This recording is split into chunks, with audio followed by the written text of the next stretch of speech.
Hello, screenwriters, and welcome to Writing for Screens. I have thoughts. Is this the end of movies? My name is Glenn Gers, and I am the chief creating creature of Writing for Screens. It is my channel, and it is here to try and give you some tips and techniques and ideas for how to write for screens. That can be a TV screen, a video screen, a web series screen, a movie screen.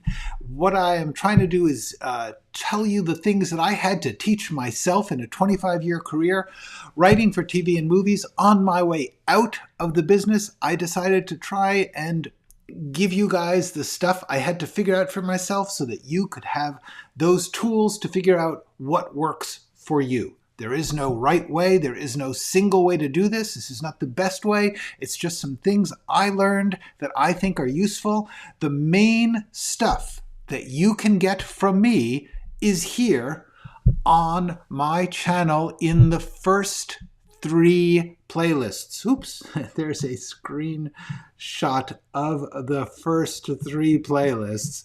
The names of them are Screenwriting Essentials, Screenwriting Tools, Skills, and Craft, and The Process, Being a Writer. Those 3 have about 30 10-minute videos, little lessons, where I've tried to condense down my knowledge on certain topics, things like dramatic action, genre, flashbacks, whatever it is, it will be the title and it will be the thumbnail in great big letters so that you can see it.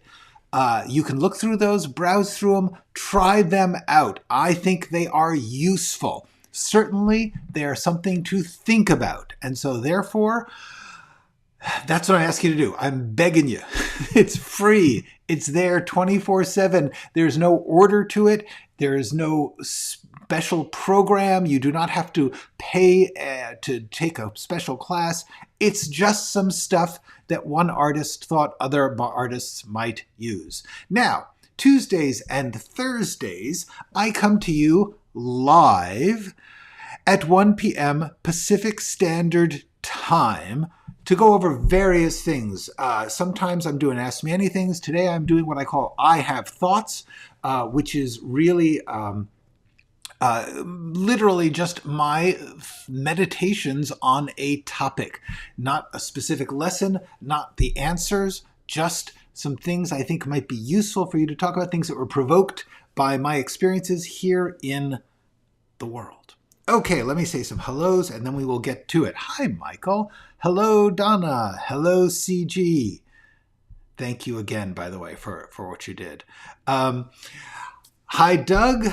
You are very welcome. Hi, Gig McFish. Good to see all of you. Great to have you and all you lurkers out there here. So let's talk about, is this the end of movies? This is provoked by a bunch of articles that I've read, but I want to start with a personal story because when I was growing up, I was going to my elementary and middle school was a hippie school. It was called the Bank Street School. It's now part of the Bank Street College of Education. It's a great school, actually. But at the time, it was in the 1960s, and it was down in Greenwich Village, and it was somewhat chaotic. There were some struggles amongst the people, the administration, the direction of the school. It felt a little crazy to me. Honestly, in a good way. I cannot praise the Bank Street School enough. However, I went from there to just the antithesis, to a basically a failing prep school. It was a small school in New York City that wanted to be one of the fancy prep schools, but it wasn't. But we had the jackets and the ties and the little blazers and things.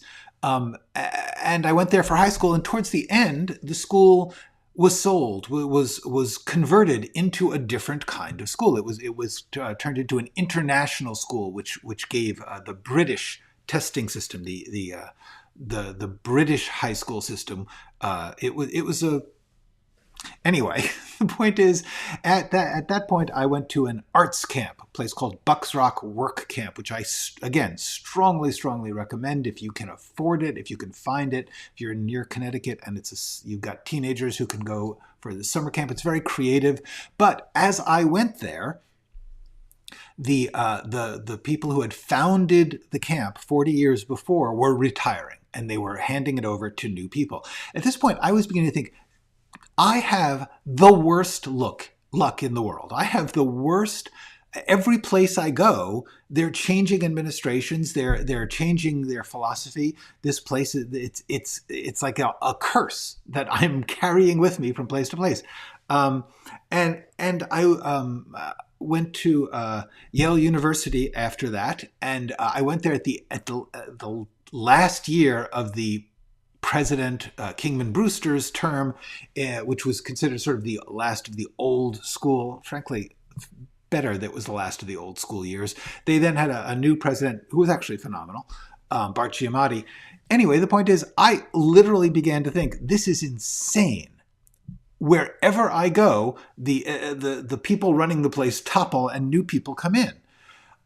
What I realized is everything is always changing. It was not me. In fact, in life since then, I have discovered places I've gone to have jobs, whatever it is, everything is always changing.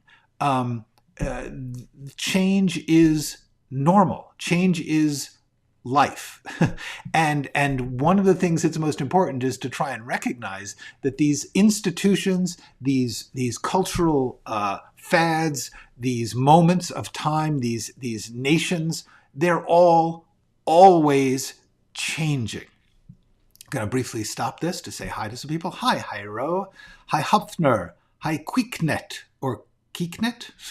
Hi, Maisie. Hi, Thumper. Always, by the way, please correct me if I get your... Did I get Thumper? Yeah. If I get your name wrong pronunciation-wise, I really apologize, and please correct me. Hello from Scotland. Hello to Scotland, Mr. Duncan. I'm really glad to hear that. That is really cool. Thank you. And Mithralwen from the UK, an elvish type name, and I hope I got it right. Okay, so let's get back to this, because the point is, it's not us. It's everything. Everything is always changing. It might, yes, I suppose if you're in the UK and you're going to Oxford University and it's been there for 800 years or whatever, you might feel safe in saying it's stable. But in fact, I suspect that there were, even in the history of something that's been around for hundreds of years, phases and times and different administrations, different philosophies, all coming and going. So the thing that I've discovered is, in fact, that's life. And that we can stop fearing it, and we can stop trying to fight it, because it's going to happen. Things are going to change. So that said, in the past 24 months, I've collected a bunch of articles, which I thought I would get into in detail. As they gathered, here's some headlines. We're out of movie stars. Whose fault is that? By the way, this is an excellent article. There's an article these are from the New York Times. You do not have to read these. They have paywalls. You may not want to pay for them, but this is an article about how the movies that were up for Oscars are all losing. They all lost money. None of them made a profit. They were all a loss for the companies that made them. At that same time, there was an article called "We're Watching the End of Movies." There's also, but it's not just the movies. Recently, there was an article about Silicon Valley changing. And then there was an article about how poetry not only had died, but had died 100 years ago when The Wasteland was written. And another one about fancy restaurants and how, frankly, they probably should die out. The point about all this is that there is a clear estimation, a clear recognition that things are changing, that institutions, businesses, and ways of working are going. They're changing. They are falling apart for various reasons. A lot of them are technological. Things have happened in the 21st century which have changed the way that we do business and the way that we live. I am talking to you on one of those ways, so I have some positive feelings about them, frankly. But the main thing is, I think that all these articles are correct. It is the end of movies as we knew it in the 20th century. It is probably the end of a lot of things. Like, I would not, frankly, be sorry if Silicon Valley had to change some. But the thing about that is, for instance, that article about stars. It was talking about the idea. Wesley Morris in the New York Times wrote an article called "We're Out of Movie Stars. Whose fault is that?" It's talking about the fact that the system no longer exists by which stars were built, which meant that they would have lots of movies over the course of time to define their persona. That's true in the movie sense. CG has a good point. Even God has died. God has frequently died, according to the reports and articles and essays, but also different gods at different times. So that's even more complex. But the main thing about stars, our current gods, if you're a movie fan, they have stopped. There is Tom Cruise is kind of the last movie star, although there's a point that Ethan Hawke's excellent documentary series on HBO called The Last Movie Stars about Paul Newman and Joanne Woodward talked about a different generation of movie stars and how they were the last of that. And they truly were. And it was quite remarkable. And it's an excellent documentary series if you are interested. But the main thing about this is there are new stars. There are new kinds of stars. They're just not the old-fashioned movie stars. There are now TV stars. I would argue that Bryan Cranston, Bob Odenkirk, Rhea Seehorn, there's John Krasinski. There are tons of TV stars. Stars, they may not be built over a series of different movies. Often they will get lucky and hit a series which creates their identity for the audience. Sometimes that's the only thing they will be known for. Often not. But my belief is we've still got stars. Furthermore, and this is really the identifying fact, we have social media stars. We have influencers. We have new art forms. We have gamer stars. We have meme stars. We have all sorts of new kinds of stars because there are new technologies and mediums showing up. So therefore, yeah, there aren't movie stars. There also aren't vaudeville stars, okay? There also aren't opera stars. I mean, there may be stars in the world of opera at this point, but that is a small world. And what I think people are talking about is when there's a centralized cultural set of characters who are known and works that are considered essential. I do have to also say that frankly, the movie star thing had a dark side. I did love movie stars. I still do love stars of all kinds. I'm easily starstruck. But after a while, as I learned about film history and indie film, I began to kind of not love the movie star, the fact that every poster was just a poster of some movie star's face, because it was smothering a lot of other aspects of the art. The main thing I want to get to here is, yeah, movies are no longer the central, essential center of our cultural world. There was a time in the 20th century, the middle of the 20th century to the late part, TV started to creep up at the end of there, where movies were the common currency of the culture. They had taken over from novels. They had taken over from theater. Way before that, they had taken over from opera and, like I said, vaudeville, radio. Way before that, epic poetry for a while. What I'm saying is no art form is central forever. And I think what we have to reckon with now is that people are looking around and they're saying, this is the end of the culture we knew. That's not the end of culture. Sorry, folks. It is also the end of movies as a big business. Movies are becoming a smaller part of a larger business, or they're sometimes just becoming a lesser business. Just like the opera business has become this weird little sideshow in which there's a small, overpriced cultural leftover. And then there probably, I believe, out there are people making new operas in little places without all that hype. I think that the thing to do is recognize that the end of movies as a big business is not actually a tragedy. It's okay. It's hard for the people in the business, and this is one of the things. If you do know anyone in the entertainment industry in America right now, they are all saying, it's over. It's falling apart. I don't understand. What can we do? And the answer is nothing. You're screwed. It's over. What's fascinating to me is how many people don't recognize that it is over. That keep thinking, no, there must be a way to keep it going. I don't think so.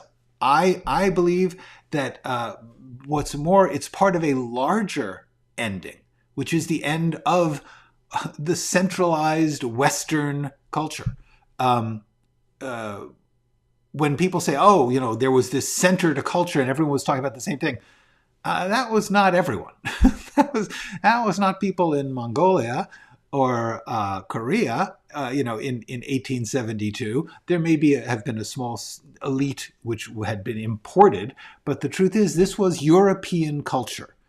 European and then European and American culture for a couple centuries there were the center. Thought they were the center. That's not necessarily a bad thing to have end, to recognize that there are other centers.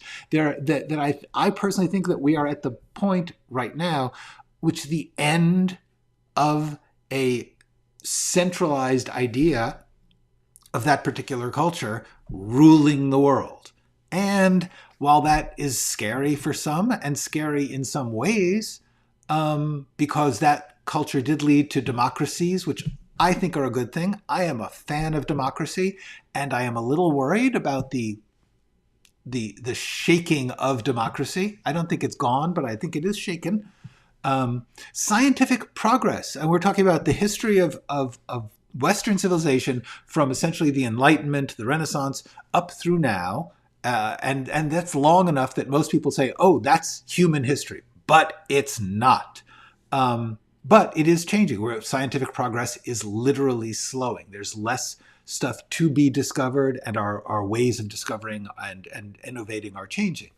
From this, I do want to mention, I put a link here to a movie called Catch-22, which is, I believe, underrated. It's a really good movie from the late 60s, early 70s, directed by Mike Nichols, written by Buck Henry, and from the novel by Joseph Heller. Anyway, there's a scene which I have linked in the description of this video to a clip from on another YouTube channel, with a guy named Nately, a young soldier who's in a brothel in Rome during World War II, talking to an old man. And it's like a 4-minute talk, which is in itself, to me, fabulous.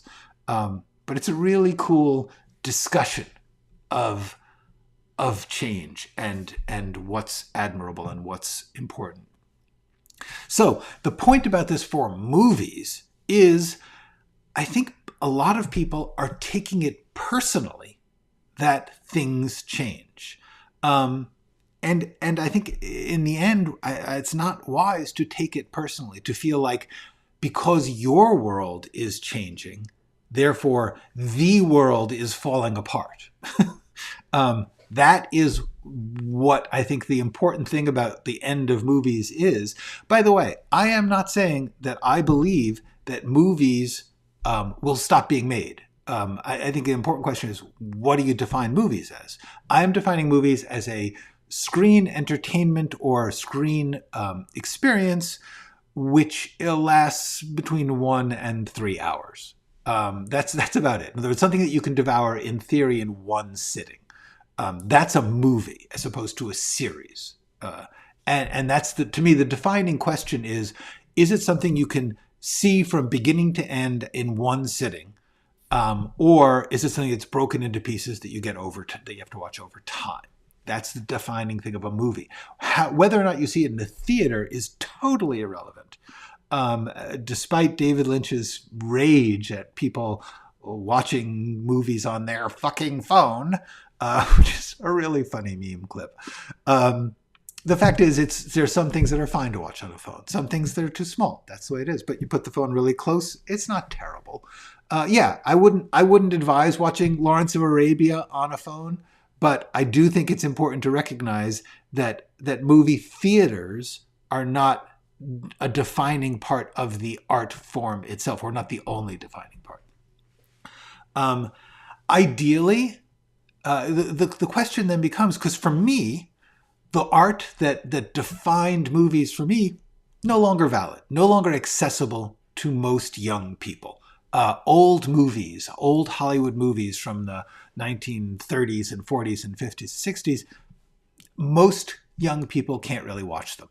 And I don't blame them. They're slower, they're more stylized, or stylized in a different way.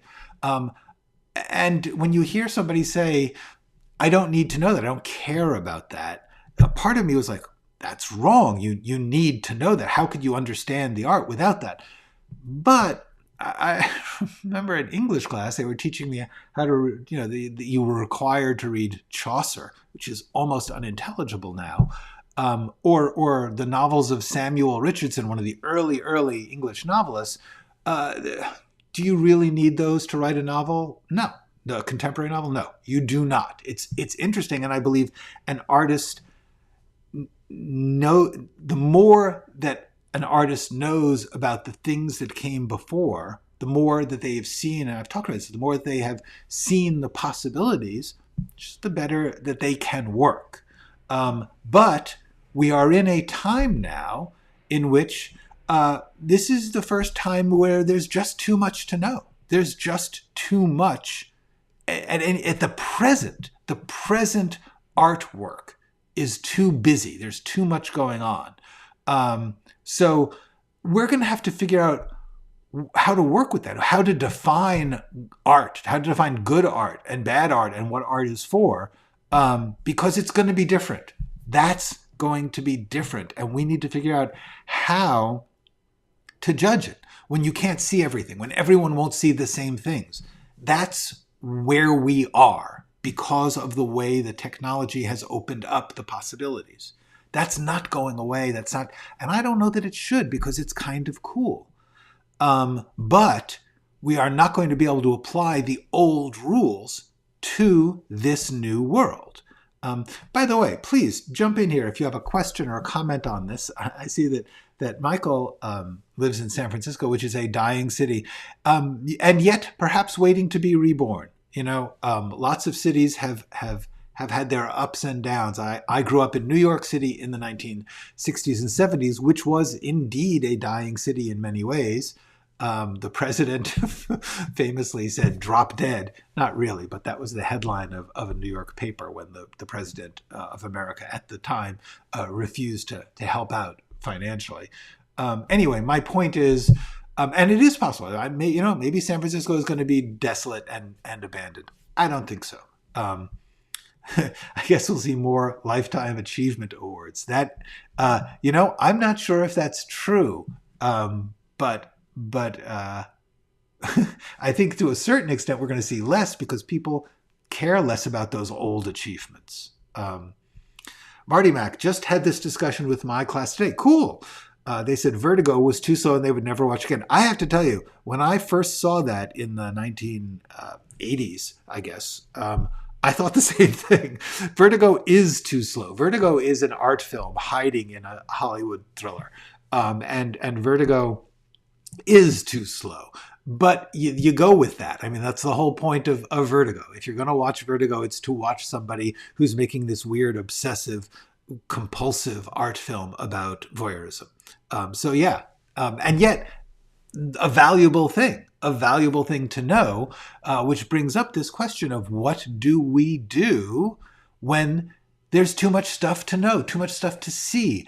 And yes, right now, Vertigo may be important because a new film will be referencing it, but I'm not sure that new film may not be just as valuable to the audience without even knowing about the old one.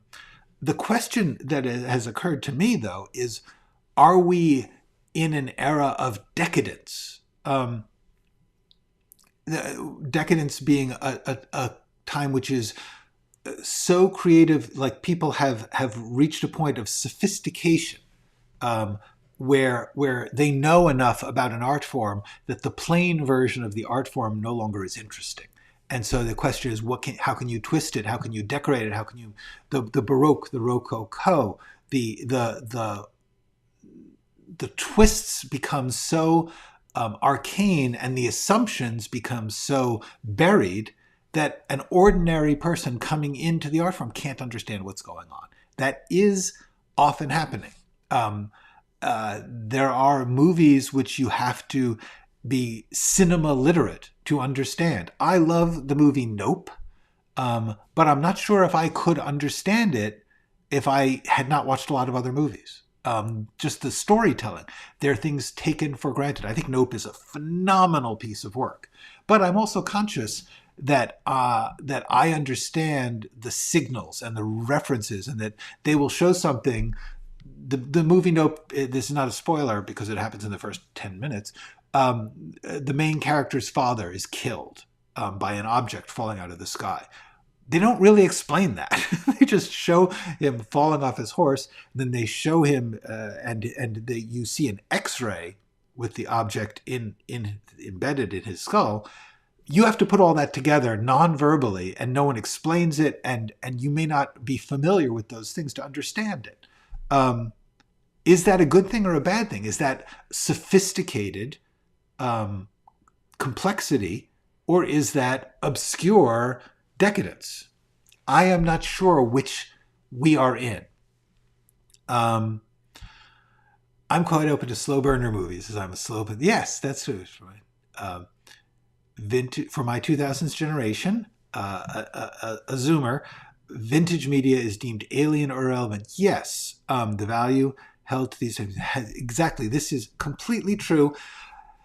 As always, there will be people who like different slices of art, and that will include people who are like, oh, I want to see the old stuff. I want to understand, or I have an affinity for the old stuff.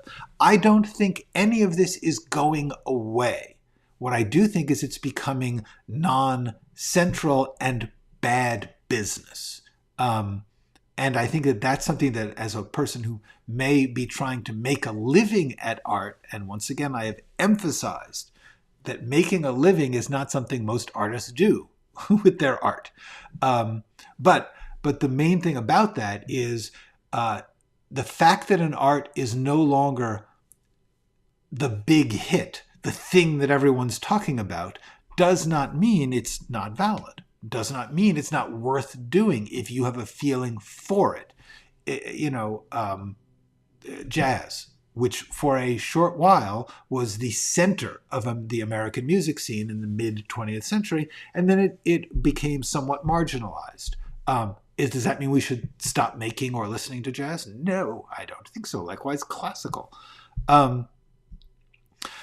CG, I think at some point we have consumed so much content that it's difficult to like new stuff just because we've seen so much already. That is true, although I find myself compulsively looking for the new thing and actually not appreciating the fact that I've already got this big stack of good things that maybe I should rewatch some, because I've gotten into a habit of looking for the new thing. So it's an interesting thing. We have consumed so much content. Have we consumed too much? Are we, like I said, at a point of decadence where we can't even wrestle with the things we've got? I don't know. If we are in a period of catastrophe, what if this is not just the change of civilization, but the literal fall of this particular civilization? What if, like ancient Mesopotamia, we're going? And that's not impossible. But if we are, there's not much we can do about it. We're not going to be able to stop that. We can try and personally survive it and personally make work out of it. I think that it's worth asking the question. I hope it applies to life. I thank you. Wow, this may apply to life as well, Enko says, and I hope so.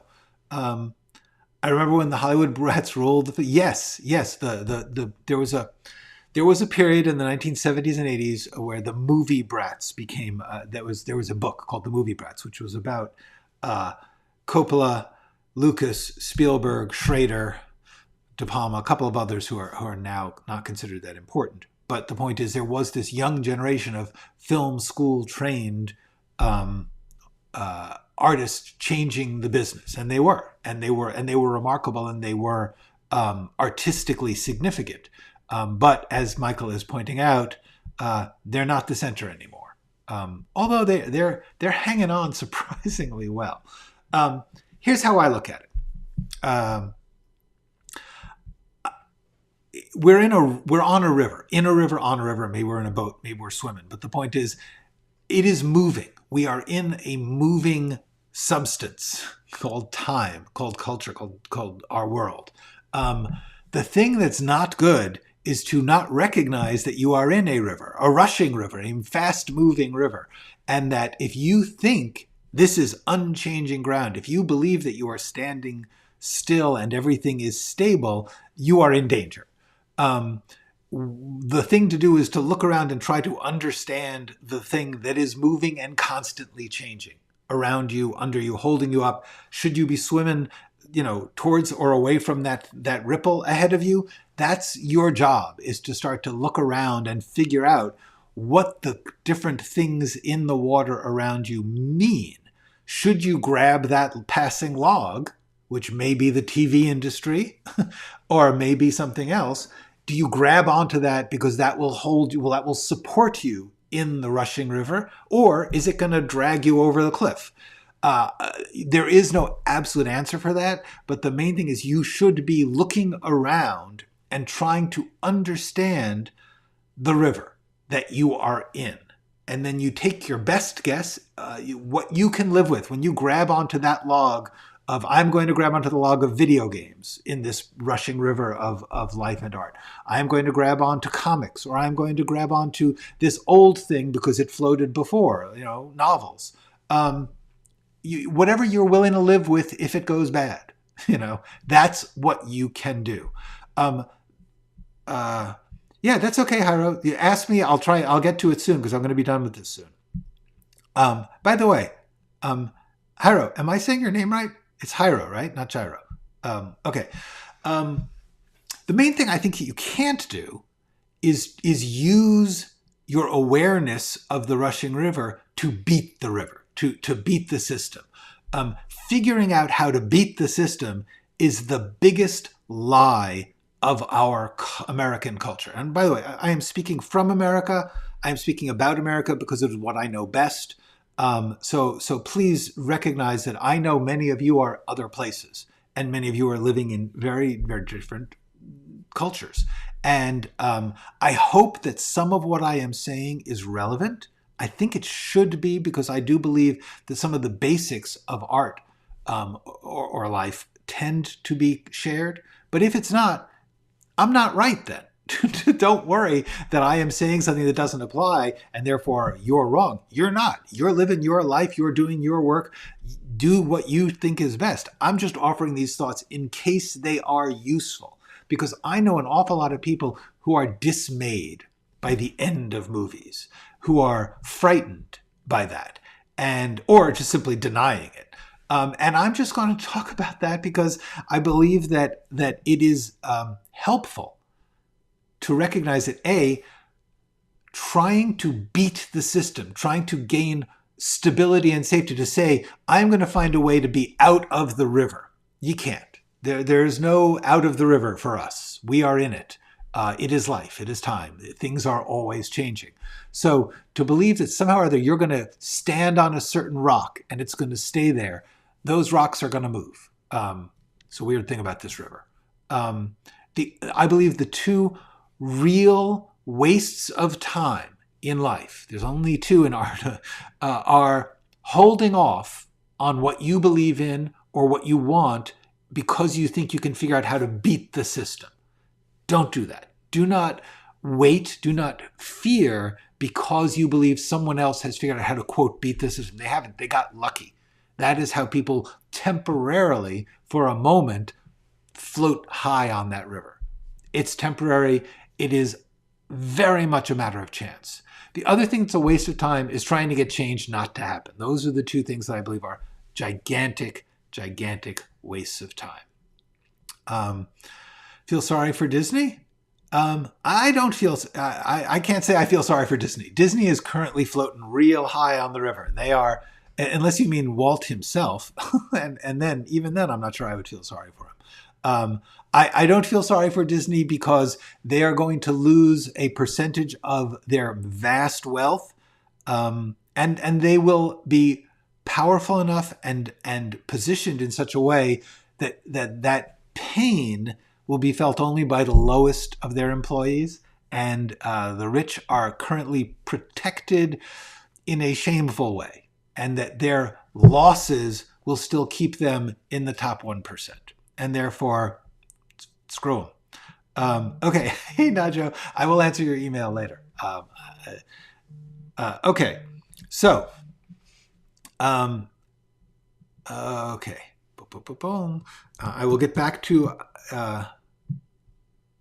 okay, about your name. Yes, only a few places. I have a deaf character in my script, and I was thinking and making a voice over like they do in You, like her thoughts sticking out. Yeah, it makes sense, and I will definitely get into that. I would definitely like to talk about it. That's frankly a great idea. Okay, but let's briefly just. No, it makes perfect sense. It's great. No, it's going to be great. We're going to talk about that in a second. Let me continue. Let me get to the useful tips that are coming out of this question about the world that we are in. This is a illustration by Gustave Doré from Dante, the Inferno of Dante entering the dark wood. Okay, this is a poet who, in the beginning of his poem, enters the dark wood. In the middle of his life, he finds himself in a dark wood, and he's lost. The point about this picture, which I truly love, is this: there is no path. I cannot emphasize this enough. There is no right way. There is no easy way. There is no, this is like, if you want to be a doctor, you go to medical school, you learn these things, you take this test, and then you are a doctor. There is no such thing as that for artists. Okay? This is the most important thing I can teach you. Every artist must make their own path. Every choice you take, everything you decide you want to do is putting you on a slightly different trajectory than you were, and you are, as I said, gambling, taking a chance, betting on what you are willing to risk for, and say, try not to put yourself on a path that will cause your destruction. Try to do it in such a way that you can be somewhat safe as you do it, so that you can keep trying as you make these choices, because it never ends.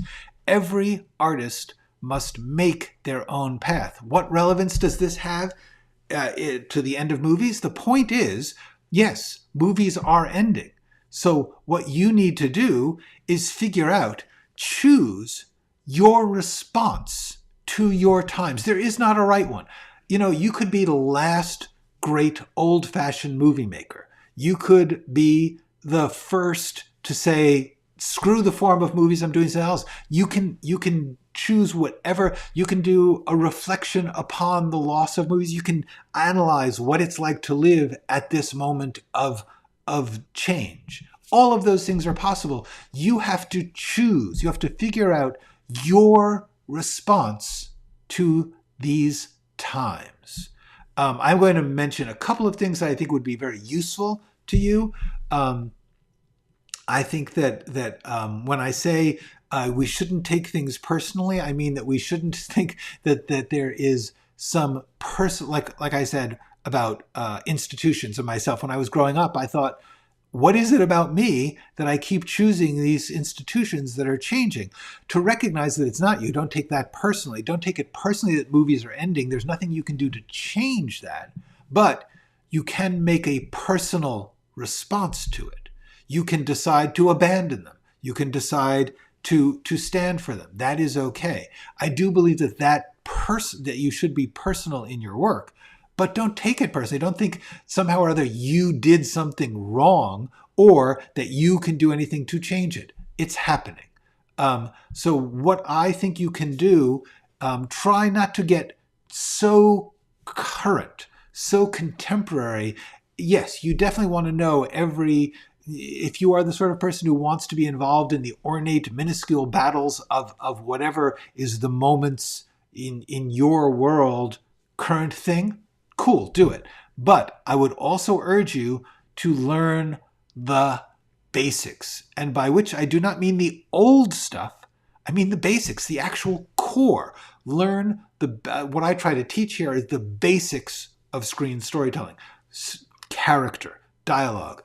Whether or not you use them the way that other people have used them, irrelevant. You still want to understand how they basically work. Just like if you were a musician, you would want to understand basic music theory. You would want to understand the notes. You may choose to use a different scale than is popular. Cool. But you should understand how many notes there are and how long a bar is and all of those things, what intervals are. I don't know that much about music, but I'm saying it is really useful to get the basics, to learn the art form, not every step of the history, just the basic stuff that it is made of. And then just keep asking questions. Because the industry is changing, because the art form is changing, you are going to need to keep asking questions. Are we in a good time or are we in a bad time? Are we at a sophisticated moment and I should be indulging in the most ornate artwork? Or have we gotten too sophisticated, too decadent, and I should be working more in a clearer but less ornate style? There's no right or wrong answer to that. Keep asking the questions. That is the most important thing for all of us, I think, in the moment of change, in the death of movies and the rise of TV and the rise of web and the rise of a lot of other things, is it's some way liberating because the pressure of big business is falling away and the art will be left. You will not make as big a living as you could have, but you have a lot more options as an artist. Technologically, we are at the most amazing time to be creative. Also possibly the most catastrophic tipping point at the end of it. It's not the first time, hopefully not the last. It's about what you do with it. And all I would urge you is don't just look back. Don't just look at the old art and say that's what art is, because it is changing. Okay, very briefly. Hi, Thomas. Very good to see you. Yes, agencies have lost a lot of power.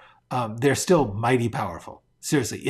One of the things about the business is, honestly, the Hollywood American film and entertainment industry is still very much following the old hierarchies. It's sort of like Downton Abbey or Wile E. Coyote. I said both. Decades after the culture has crumbled out from under them, they're going to be living just the same way and sort of asking, what happened? How come I can't afford my castle anymore? Yeah. Yeah, the universe is not against us. It is not. It doesn't care about us. It just doesn't. This one, I'm an undergrad student for creative writing and literature, and this advice, I'm glad. By the way, good thing to be. Helpful to learn. It cannot hurt you unless you're getting deeply, deeply into debt. And if you are, good luck. Work on it. Learn that contemporary novels and media rely on the basic core elements. Yes, all sorts of things rely on basic core elements, and that's what's useful. So we've got some time left. Please ask me questions if you have one. Let's talk about Hyros, which is, he's got a deaf character, and he was thinking of making a voiceover like they do in You, having her thoughts speak out loud, but he feels that it doesn't make sense because she's deaf. That is crazy talk. It's a great idea. Here's the thing about a deaf character. Unless we are assuming that deaf people don't think in voice, like that they may not have a speaking, they may not hear voices, may not be able to speak. I don't know about your character, but the main thing is they would think in words, most likely. They certainly, you can say that they do. You can say this is a person who is deaf but thinks in words, and therefore you're hearing their thoughts. That would be no different than if you were writing a book and you were saying what they think and you write it in sentences. It's absolutely great. And in fact, it would be interesting to own, like, one of the questions is then, do you not hear anything? In other words, is it essentially a movie inside that character's head, or a story, screen story of some kind, series, whatever, in which you don't hear anything except their voice? Interesting. Either one's possible. It's great. That's a great idea. I beg you to do it. That's great. The idea that it's somehow doesn't make sense. Why doesn't it make sense? Of course it makes sense. She's thinking it. So we're hearing her thoughts. When you hear the thoughts of a person who's got hearing in the series You, there's a Netflix series called You about a serial killer, and you spend a lot of time hearing a voiceover of his thoughts. He's not hearing them. He's not speaking them. Those are his thoughts in the form of a voiceover. It's fabulous. Okay.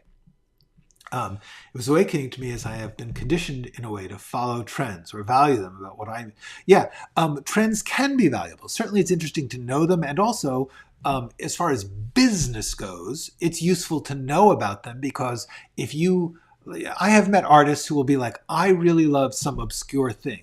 And therefore they think, if I do this obscure thing, I will be rewarded like people who do non-obscure things. That's unlikely. Business cares about business values. Business values are, what do largest number of people like, and what do people pay for? That's all they care about, not good or bad. So therefore, if you are wanting to know what the trends are artistically, but also what the trends are, who's paying for what, that's valuable to know, but it is not valuable to value them above what you deem valuable. Excuse me. What is important is to take what you deem valuable and figure out how you practically can do that. If what you deem valuable is creating a cathedral, you may not have the money to do that. On the other hand, Watts Towers here in LA suggests that maybe you can. It may take you a long time. You have to do it by hand, but you may be able to do your version, or you may do a model or whatever. So the answer is, what is the practical reality of doing what you deem valuable? However, I can say creatively, it is insane not to do what you like best. Do what you like best, recognizing what may or may not get money. However, if you do what you like best, you are most likely to do it best and to be best at it, to be doing your best work. And so the people who like that thing, they're going to reward that with, at very least, praise. And don't discount praise. Don't get, I'm doing this. I'm not going to make it. I'm making a very small amount of money from, not enough really to pay the bills for doing these videos. But I keep getting these praises from people who leave comments saying, this really helped me. That is the payment. And that is because I'm doing this the best I can. I urge you, Mithril, to remember that what you deem valuable, that's your thing. That's what you are most likely to create things that are valuable for. It's just a good thing. Thank you, Glenn. Ding, I win. Do you use page count on your outline? Nope.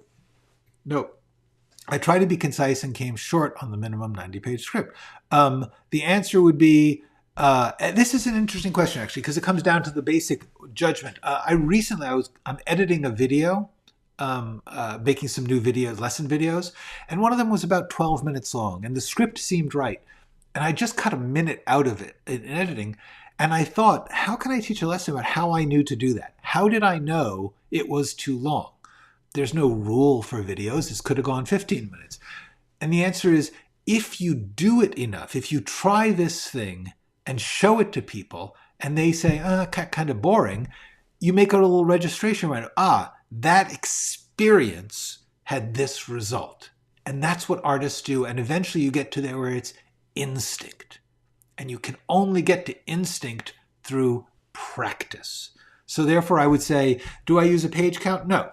I think, is this too long? Does it feel too long? Is my sense as an imaginary audience that they are going to love it? You're going to get that wrong sometimes, but and you can absolutely just copy a formula. You can say, this popular thing had this number of scenes, and the scenes were this number of lines. I can copy that. And feel free to do that. It's not a bad idea if you don't feel confident of your instincts. Thanks for your thoughts on this. Diversifying, flexibility, and using our creativity not just to embrace change, but to be the creators of new. Yeah. I think that the important thing is to be the creators of the new. Yes, always. To be the ones who, to be the next Citizen Kane, to be the next Spielberg and Lucas and Coppola. Who knows? That is not within your control. Will you influence others to change? Hard to say. Can you do something that you feel is new? Yes, and you should.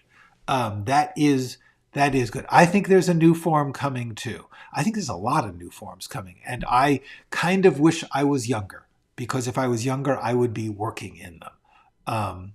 And that's for those of you who are not 65, do your best to look around and say, how can I make use of this weird technological moment? Because it is a new time. This is like when television started or when the printing press was invented. It's a big change. Hyra's story is basically about a woman who has agoraphobia. She's deaf. Spoiler alert at the end. Her mom is dying and having her struggle. And and that's dark, but cool.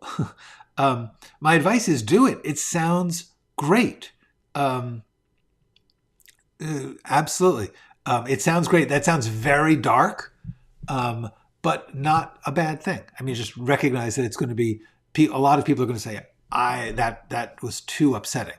But on the other hand, it's going to be powerful. That's going to be good. My advice is write it. Absolutely write it. You are on a good track. So yeah, those are my thoughts. All right, so we're coming up on the end of the hour. Any other questions? Any other things people want to talk about? Otherwise, we're gonna cash out, close down, say see you next week. Okay. And by the way, yeah, if you get a chance, watch that clip that I've got in the I have in the description now. It's good. Don't watch it till I'm done. Obviously, never stop watching me. But if you get to it, and in fact, watch the movie Catch-22 if you can. The Mike Nichols movie. The Hulu series is interesting. It's good, but the Mike Nichols movie is amazing. Good question. Was your character born deaf? Yes, these are all parts of the story. All right. So listen, y'all. Those are my thoughts. I just want to emphasize again, for those of you who may not have gotten it, the most important thing here is figure out and choose your response to your times. Every artist must make your own path. Please learn the basics of your art form. Whatever it is that you believe you want to do, spend some time practicing, understanding, getting the basic tools of the art form. I'm not talking about the history of it. I'm talking about the basic working pieces. For screen stories, scenes. Understand that you are thinking in scenes. I did a video on that. Certainly, that is worth watching. Think in scenes. Also, set pieces. And take art apart. Look at those. Look at these videos. These are all about the basics. That's what I want to tell you. Get the basics and then keep asking questions of yourself, not of me now. I'm going soon, but I just want to say, please learn your art and keep asking questions. Don't take for granted anything. Okay. Usually I live chat twice. Thanks. Wow. Cool. Thank you. You are welcome. De nada. She can think in words no matter what, I believe, Nacho. And we all feel whatever we feel. But my main thing is, it's a device anyway. It's a device. She could be there's, let's put it this way. There are movies in which a baby, an infant who doesn't speak, or a pet has a voiceover. So worrying about making sense is not that important. Thank you so much for your advice. I've written the first 10. Oh, cool. Yes, pursue your niche. Figure out how your niche works. Like how do you distribute your thing? Are there companies that do it? But no matter what, do your thing. That is great.